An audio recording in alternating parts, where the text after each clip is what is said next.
beloved pediatrician stuns a Florida community. The apartment was ransacked. Someone was looking for something. He's submerged in a tub full of bloody water. Investigators follow a trail of mysterious clues to find out what could lead to such a violent crime. We locate close to $20,000 in cash. When they would pick up the phone, the person on the other end would immediately hang the phone up. And detectives race against the clock to unravel a cold-blooded conspiracy. It was clear that they were concerned that they might be being listened to. They were saying things in layers and in code. He said to us, what would happen if I told you that I sent somebody there to beat him up? He had a reputation for being involved with the drug gang. He was telling her that they can't arrest her if they can't find her. To this day, they still don't know exactly where he is or where he went. They don't even know if he's still alive.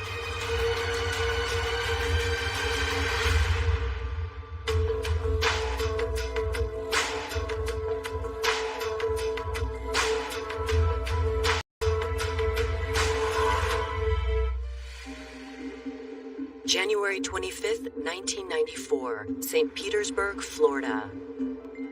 Officer L.J. Hartzig is just beginning his shift when he gets a disturbing call from dispatch about a body found in a nearby apartment complex.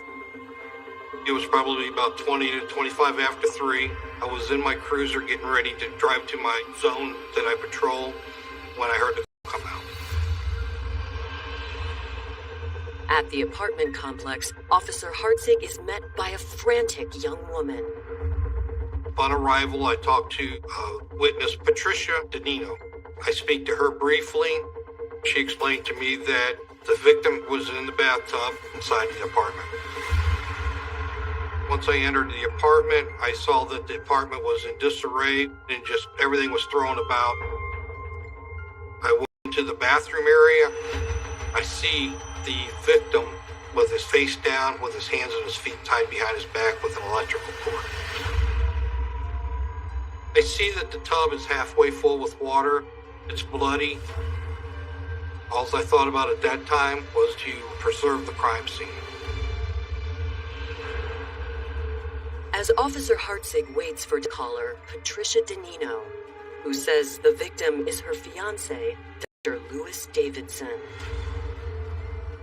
The deceased was a doctor in charge of the pediatrics at Bayfront Hospital.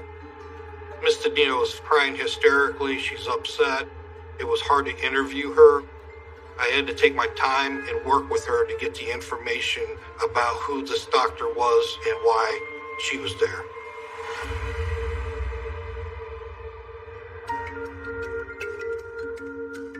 "39-year-old Lewis Davidson was well known throughout the St. Petersburg community. He was so knowledgeable. He was such a good mentor to all of us nurses doing pediatrics. Though Lewis considered the U.S. home, he'd only moved to the States in 1983. Lewis was born in Jamaica, born in Kingston. His father's a university professor, very, very smart. He had a very close family with his parents and his sisters. With his family's encouragement, Lewis had set his sights high from an early age. He was very gifted intellectually, and it was destined that he would become a doctor. He was brilliant at it.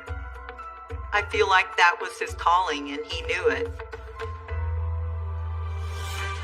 Though medical school rarely left time for dating, Lewis had room in his schedule when a beautiful young model caught his eye at a bus stop in Jamaica. Denise Davis was originally from Jamaica. She was Miss Jamaica pageant. She was a finalist in that pageant. Denise was an absolutely stunning woman. She was 22, he was 27 when they met. She was waiting at a bus stop, and he stopped in his car and offered her a ride. And I think she genuinely liked him. She genuinely loved him. After a short engagement, the couple tied the knot in 1982 and quickly moved to the States. 3 years later, their daughter Natalie was born. They got married and they moved to the Tampa Bay area where they lived and had a child together.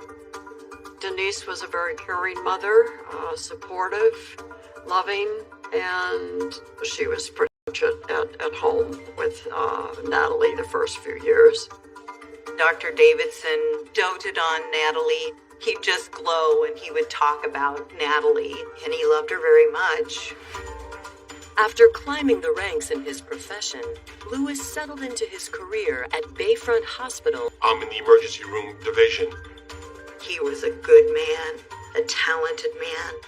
He had this kindness and this compassion for his job and for the people around him and his patients that he took care of.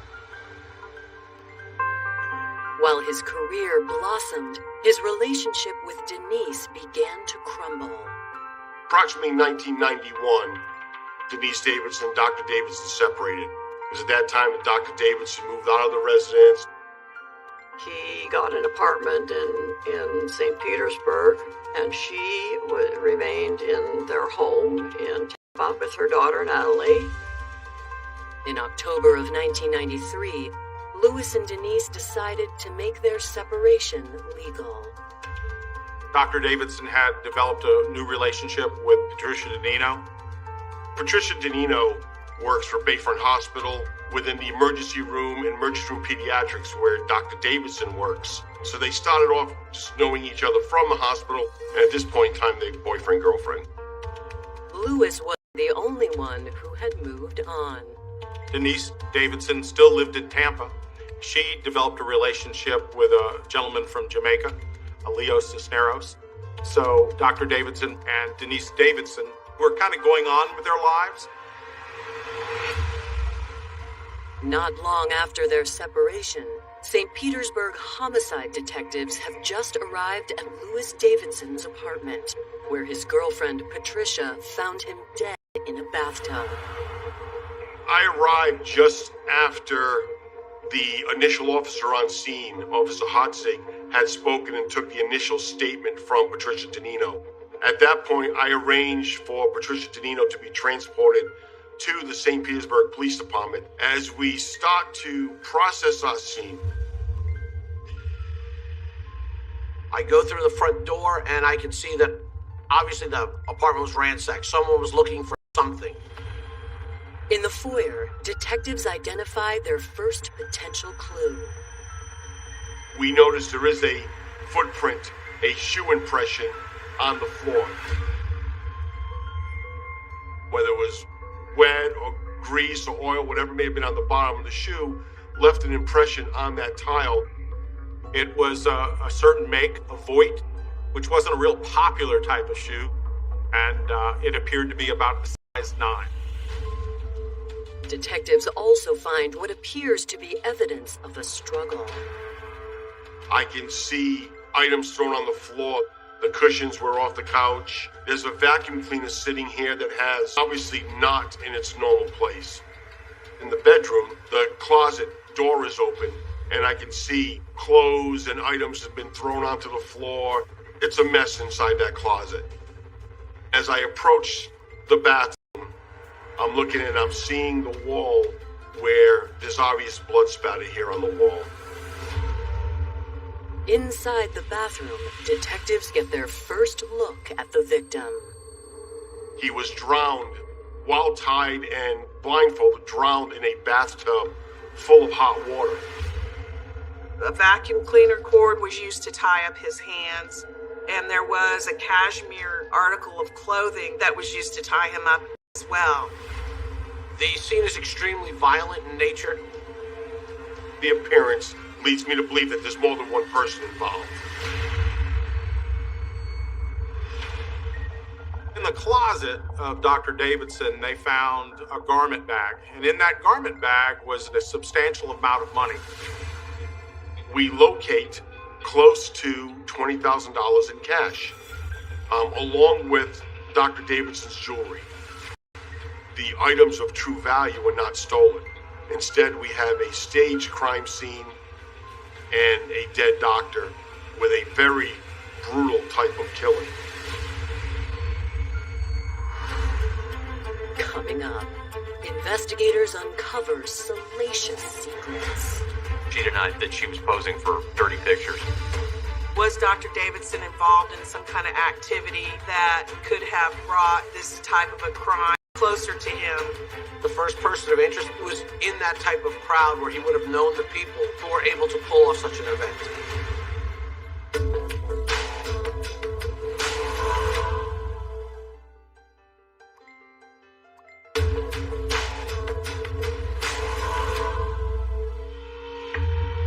St. Petersburg detectives are investigating the vicious murder of pediatric emergency doctor Louis Davidson. Dr. Davidson was hogtied. He was blindfolded, gagged, and bleeding from about the head area, and then the bathtub was filled with, at that time, still warm water. While CSI techs finish up their search for additional evidence, investigators turn to Louis's neighbors for leads. We identify 2 witnesses that observed a couple playing with a ball around 9, 10 o'clock in the morning, just outside the doctor's apartment in the area by the pond. There was a black man and a white woman, a blonde-haired woman, we see here in Florida. They noticed the young lady appeared to be more of a British type accent. Witnesses mention after the unusual game of catch, the man disappeared and the woman got into a nearby car. Here is someone that's just sitting in the apartment complex, basically in front of the doctor's apartment. So now we're looking at some suspicion there. While officers continue canvassing the neighborhood, detectives head to the station to conduct a formal interview with Dr. Davidson's girlfriend, Patricia DeNino. She said she was at work that day at Bayfront Hospital, but whether there's any involvement at this point, we have no idea who's involved. Patricia says she had just started her day shift when she last spoke with Louis. Dr. Davidson was finishing his shift around 8 a.m., and then once he finished his shift, he had a meeting to attend, 9 a.m. meeting for the hospital for the pediatric section. When she tried to call him afterwards, he was not responding to her calls. Around 3:30, she goes to his apartment to see why she can't reach him all day. When she arrives at the apartment complex, she enters into the apartment. The door was unlocked but closed. And she starts to notice that the apartment's in disarray. It's at that point that she enters the bathroom and she discovers Dr. Davidson in the bathtub. A distraught Patricia says she has no idea who could have wanted Louis dead, but he has been getting some strange calls lately. Numerous hang-up calls, 66, I think, in a matter of a few weeks. When Dr. Davidson or Miss DeNino would pick up the phone, the person on the other end would immediately hang the phone up.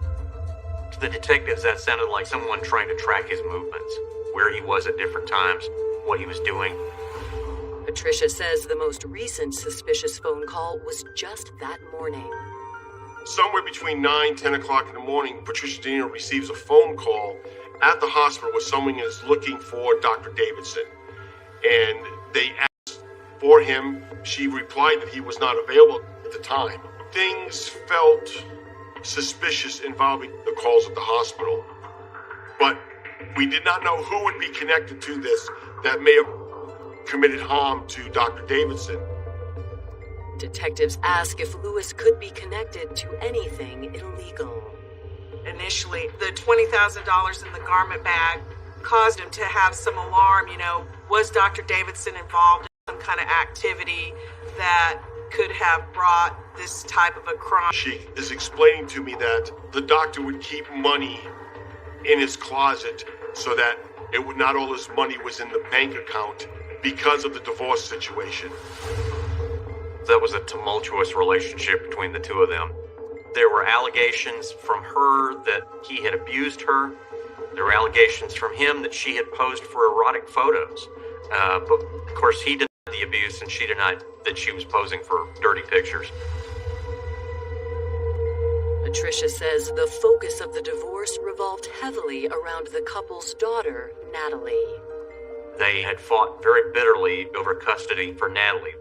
Denise wanted to take Natalie with her to Jamaica, and Lewis was determined that was not going to happen. He was not going to lose access to his daughter.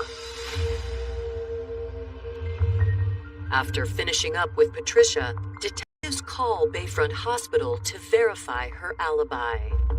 We were able to determine right away that Patricia Dino had been at the hospital during the daytime after the doctor had left from his shift. We ruled her out as a suspect early on. With Patricia's whereabouts verified, detectives make haste in locating Denise. It's no secret that if you have an estranged spouse and that person winds up dead, that you're going to be the one that is first suspected. They met with her at her home in Tampa and made the notification that her husband had been found dead.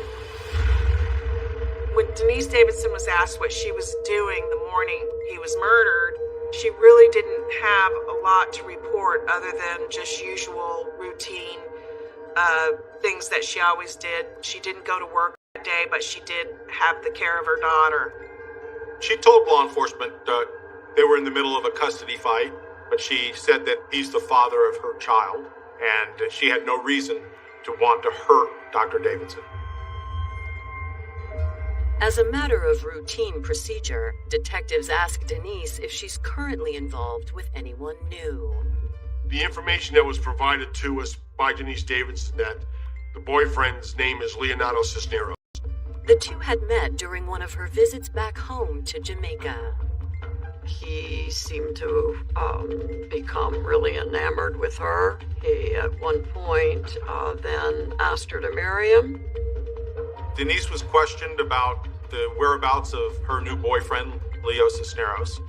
She indicated that he was back in Jamaica, that he had not been in the Tampa Bay area at the time Dr. Davidson was killed. He owned a nightclub or co-owned a nightclub in Jamaica and Kingston. He had a reputation for being involved with the drug gangs there. We were able to determine that several years prior, he'd been arrested during a traffic stop in Georgia, and a warrant had now been issued for trafficking narcotics. Between his fiancée's custody dispute and his own criminal record, investigators feel Leo could have both the motive and means to kill Lewis. He definitely was in that type of crowd where he would have known the people who were able to pull off such an event. So it was the determination that I made that our best effort at this point would to be surveillance on Denise Davidson to see if Denise Davidson would lead us to Leo Cisneros. Coming up, the top suspect proves to be a slippery one. He was there illegally and immediately fled thereafter. And watchful eyes soon witness an unexpected twist. After the murder, she sent $15,000 via Western Union.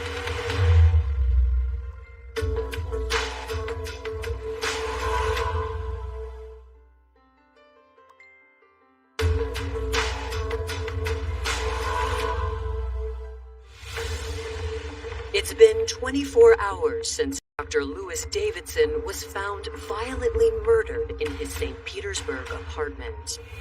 Detectives have placed his soon-to-be ex-wife, Denise Davidson, under continuous surveillance, hoping to spot her shifty fiancé, Leo Cisneros. We can't say that Denise is involved at this point, but she is the girlfriend to Leo Cisneros, and he's our first person of interest. On January 27th, Denise's surveillance team calls detectives with unexpected news. We follow her to a bank. She goes to an ATM machine, withdraws some money, and we surveil her to a Western Union money transfer facility. Detectives subpoena Denise's financial records and find suspicious activity. Would send Western Union money orders either to Robert Gordon in Miami or to a woman who lived in Miami. She had sent some money prior to the murder, about $7,500, and then after the murder, she sent another $7,500. So all told, she had sent $15,000 via Western Union. Detectives first look into the name Robert Gordon and find A gentleman from Jamaica. He was known to be an associate of Leo Cisneros, who's Denise Davidson's boyfriend. He did have a criminal history, so immediately that began to tie everybody together. One of the last Western Unions that was sent was by Denise Davidson to Carol Cason in Miami, Florida. Though Carol seems to have no obvious connection to Leo or Denise, detectives continue to monitor their communication.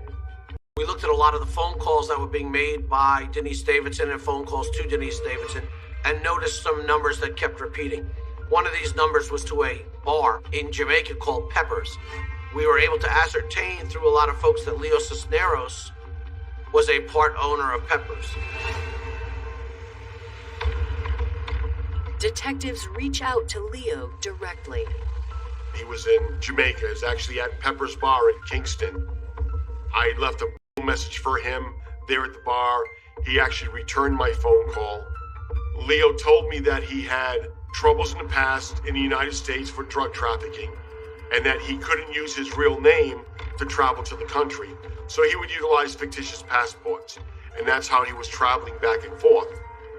Not only does Leo come clean about entering the U.S. illegally, but the 32-year-old also admits to being in Florida the day of the doctor's murder. He felt like he would be in trouble because he was there illegally and immediately fled thereafter. He wanted to play down his role as much as possible. He did not want to be in the forefront in the investigation. Though Leo claims innocence in regard to Lewis's murder, detectives suspect the contrary. We make the determination that we're going to do a wiretap on Denise Davidson's phone. Hello. Go ahead, Princess. The calls were interesting because it was clear that they were concerned that they might be being listened to. They were saying things in layers and in code. The conversations between Leo and Denise would refer to, have you talked to your people in Miami yet? Have you heard from your people? Did you send him my uncle? Yes. But he said it's not there. Well, it's there. I sent it from, 2 hours ago. Well, he just called me. He told me it's not there. Detectives also pulled Denise's phone records from the day of Lewis's murder. We were able to identify it's a pager number. On the morning that Dr. Davidson was killed, from Denise Davidson's house, this pager was called 52 times between 9 a.m. and 10:30 a.m. Detectives find the number used to return the pages equally interesting. The phone was bought and paid for by Denise Davidson. We also found numerous phone calls by Robert Gordon to Denise Davidson's home number. So law enforcement started to find a link between this Robert Gordon and Denise Davidson, went beyond the mere providing money through those Western Unions. When detectives triangulate the phone's coordinates on the day of the murder, everything comes full circle. It's in the area of Dr. Davidson's apartment. Occasions that are done with this phone, and we can actually track it. They tracked it all the way across the bay to a Days Inn. 1 month after the murder of Dr. Davidson, detectives head to the Days Inn. They had photos of Robert Gordon, and the people who worked there specifically remembered that Robert Gordon stayed in a specific room at that hotel with a white female on the day Dr. Davidson had been murdered. They were able to verify the identity of the white woman because she's the one who registered for the room. She wrote down the name Susan Shore. The front desk receptionist also identified a second black male. She noticed that they were very nervous. In fact, they left in such a hurry, they left behind some clothing. Without hesitation, detectives collect and examine the forgotten belongings. Inside that bag are a pair of size 9 Voigt sneakers and a gray sweatshirt. The sweatshirt has what appears to be blood spatter on the front. The sneakers also appear to have blood droplets on it. We knew that was very similar, if not the exact same pattern that we had seen previously in the little foyer area. They had an idea, but they couldn't say definitively until they sent it to the FBI lab that it was a match. Investigators hope the evidence will identify the second male at the hotel. Awaiting results from the crime lab, detectives head to Miami on February 28th to track down 31-year-old Robert Gordon. Based on our observations, what we found, the apartment complex the week before, we felt we had enough, so we're looking to arrest Robert Gordon in Miami. He was actually on a transit bus, not leaving the area, but local transit. We arrested him off that bus for the first-degree murder, and we transported him back to Pinellas County for prosecution. Detectives then head to the home of Carol Kaysen, the second individual Denise had wired money to after the murder. They followed up on that and went to see her and discovered that there was another man there at the time who gave him the name of Tony. So they said, well, it would be helpful if we had, say, hair samples from you that would help us, and maybe fingerprints. At that time, while they're talking to him, his fingerprints are checked, and it's determined that Tony Bowens is not his name, but his name is Merle McDonald. There was a warrant out for him and drug charges from South Carolina, so they arrested him there in Miami and put him in the jail. As for Carol Kaysen, she admits she did obtain money on Merrill's behalf, but strenuously denied knowing anything about the murder. After an alibi rules Carol out, detectives move on to 26-year-old Susan Shore. Susan Shore was gone. She was a cruise ship cocktail waitress and had shipped out for Jamaica, and when she got wind that they were looking for her, she made sure to try and hide. On March 1st, detectives receive word from the FBI about the evidence collected from the Days Inn. We were able to link them to Merle McDonald and link them to Robert Gordon. They located blood on the Voigt sneakers. That blood was later compared with the DNA blood of Dr. Davidson, and they determined it was a match. Detectives now have enough evidence to officially charge 47-year-old Merle McDonald with the murder of Louis Davidson. But there's just one problem. He had a drug trafficking warrant. Unfortunately, the warrant had been invalidated, so a day or two later, they released him from jail without notifying us. His whereabouts was still unknown. With Susan and Merrill on the run and Leo in Jamaica, detectives focus on Louis's bitter ex. We were able to identify that on January 24th, the day before the murder, Denise Davidson used her credit card at the Walmart behind her house in Tampa, and a gray sweatshirt that was of the same brand as the one discovered in this hotel room. My jaw just about hits the ground, because it's not very often that you have this type of evidence.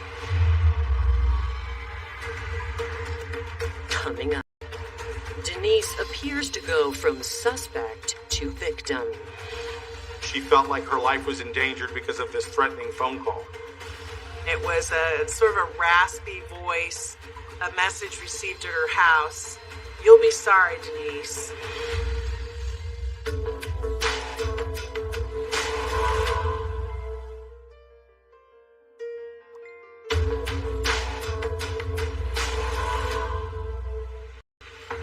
Just over a month after the murder of Dr. Louis Davidson, detectives suspect the crime was orchestrated by the victim's estranged wife, Denise Davidson, and her new man, Leo Cisneros.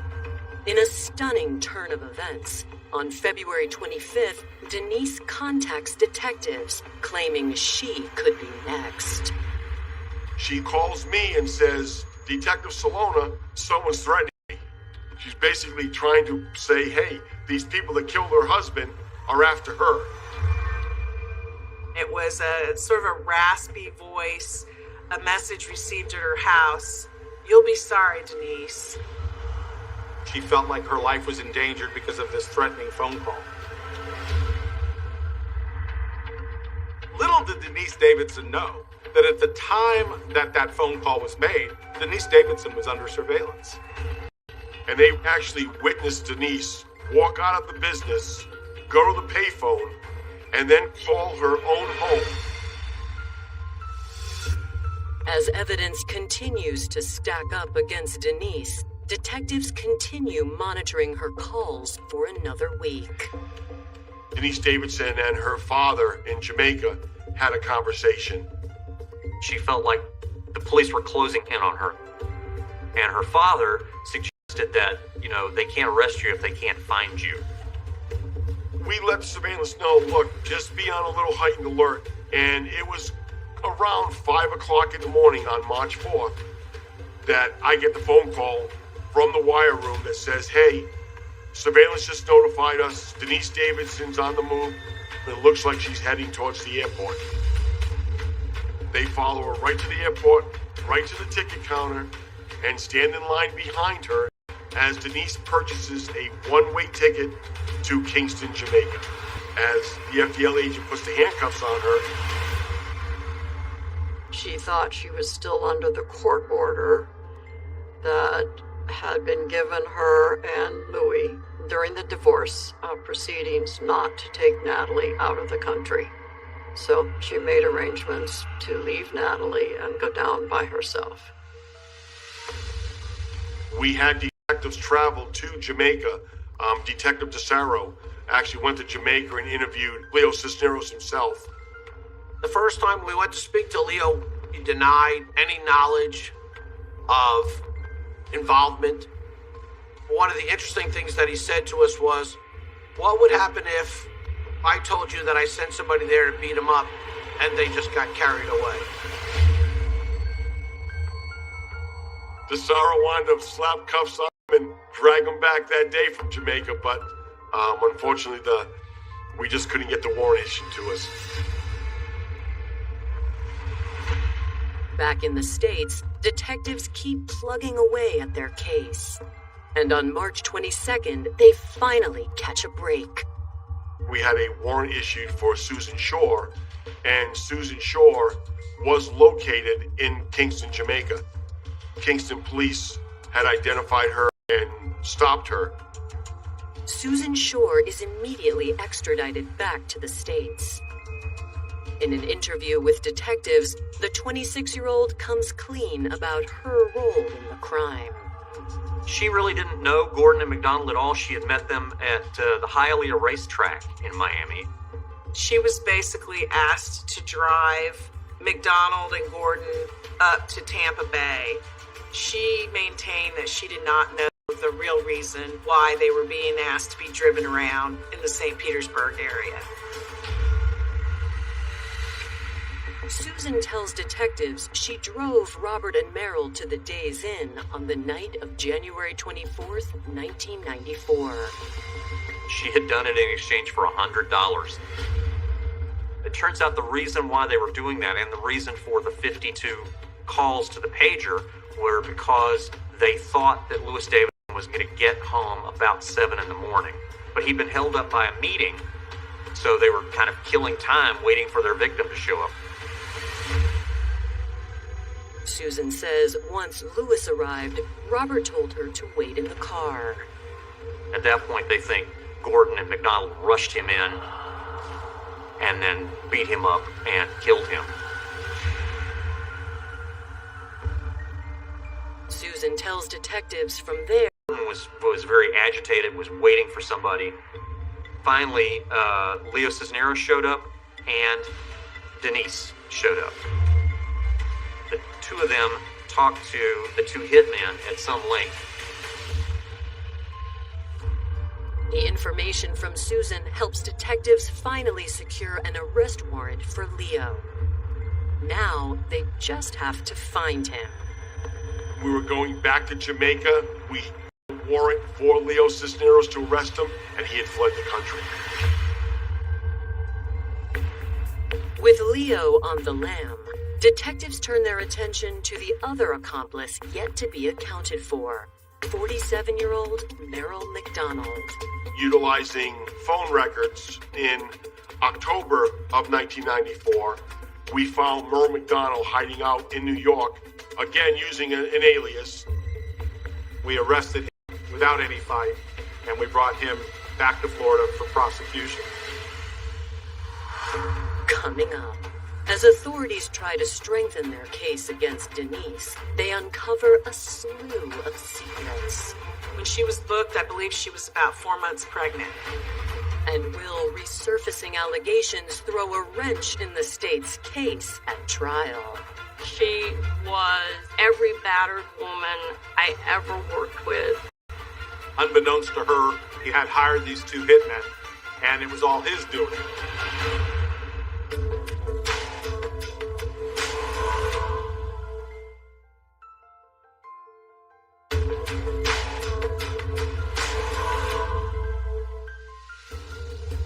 St. Petersburg detectives have arrested 4 individuals in connection with the brutal death of 39-year-old Dr. Lewis Davidson.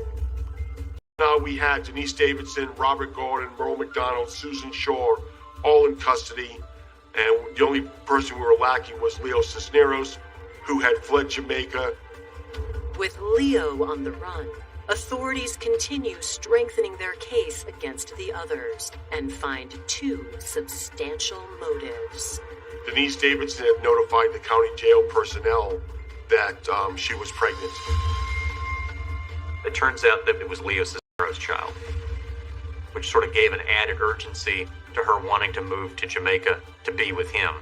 But she couldn't go to Jamaica unless Lewis let her go with her daughter, and he was making clear that that wasn't going to happen. We also found there was a life insurance policy on the life of Dr. Davidson for $400,000. On September 5th, prosecutors assert that Denise played a very large part in her husband's demise. Denise Davidson had hired the men, had paid the men, had provided the men, the cell phones to utilize. After the murder, Leo and Denise came to the Days Inn and met with Robert Gordon and with Merrill McDonald and talked to them at some length. So that really nailed down that Denise was very much involved in the murder. Prosecutors surmise that on January 24th, 1994, Robert, Merrill, and Susan waited around until the doctor got home, and then the 2 men attacked. The struggle really goes on from almost the moment that Dr. Davidson opens the front door. We never knew for sure exactly what it was they used to bludgeon him with. He's been hogtied, his arms and feet tied behind him with a vacuum cleaner cord and a cashmere belt. And he's been submerged in this tub and drowned. The defense counters by placing the blame entirely on Leo Cisneros. Denise Davidson's defense was that she had nothing to do with this. Unbeknownst to her, Leo Cisneros had hired these 2 hitmen, and it was all his doing. To bolster their claims, Denise takes the stand in her own defense. The defense presented Denise's case as if she had been a victim of domestic violence. She was once again the victim of a man who would want to control her, which would be Leo Cisneros. Denise has very flat affect, but that's pretty classic when somebody is abused, controlled, powerless. She was a stunningly beautiful young woman, but she was every battered woman I ever worked with. the prosecution tore into her on cross-examination, they definitely turned against her and said, this woman's been lying to us right from the start. There was no physical evidence presented that she had been abused. Probably the biggest moment was when the prosecutor played the audio tape of that phone call where she called her own phone, disguised her voice, and left a message, "Denise, you'll be sorry." At that point, she just kind of deflated. You could just see the whole air going out of her. It was at that moment that she... The jury finds Denise guilty of first-degree murder. She is sentenced to life in prison. It was as it should be. She should be punished. Dr. Davidson didn't deserve any of that, and it just left a big hole in a lot of people's heart and soul. Alleged hitmen Robert Gordon and Merrill McDonald receive a more severe punishment. Ultimately, the jury found them guilty of first-degree murder. They were sentenced to death, and they are still on death row. In exchange for her testimony against the others, Susan Shore receives probation. We charged her with accessory after the fact, and she was deported back to England. Leo Cisneros still faces a first-degree murder charge, but has yet to be captured. To this day, they still don't know exactly where he is or where he went. They don't even know if he's still alive.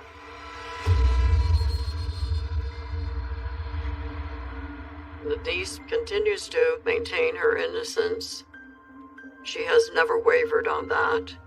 And she now believes that Leo was the one and only responsible for this, and felt that he intentionally let her take the rap for him. For those who knew Dr. Lewis Davidson, his memory will live on, despite the tragedy of his death. His family and those closest to him had their heart and soul ripped out, and the world is certainly worse off for not having him in it.